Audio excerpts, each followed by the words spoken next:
जे तो जन वरेरन के शर्म हो जा त असा दा सिंधी बर्बाद न थियना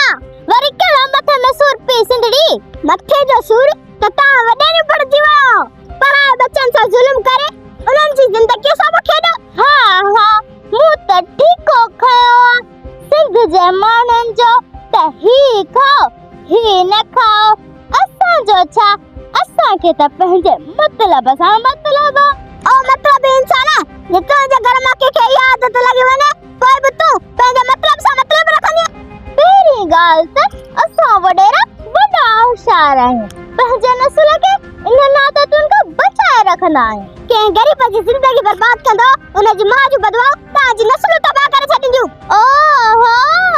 जे असा गरीबन जी बदवा उन कंट्रीजू है तो वडेरियो न थियो इहो कम त सब सवाब समझी कंदियो ओ वडेरे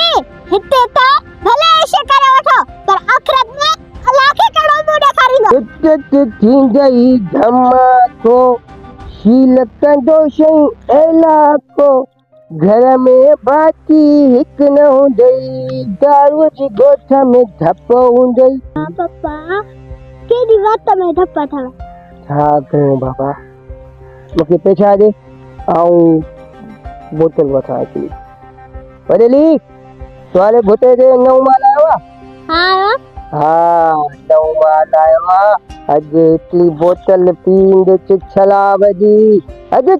पैसा ॾे पापा तेरा न तो चे पापा घट में घट असा जो तो सोच मूंखे कुछ खबर कोन थी पवे मूंखे पैसा ॾे वडेली अॼु भला होटल कयो हिकिड़ी बोतल शराब जी ॾियो हां दल कौन कर इहे न कंदी पोइ छुट थींदई धमाको शील कंदो चई इलाको घर में पाती हिक न हूंदई दारूअ जी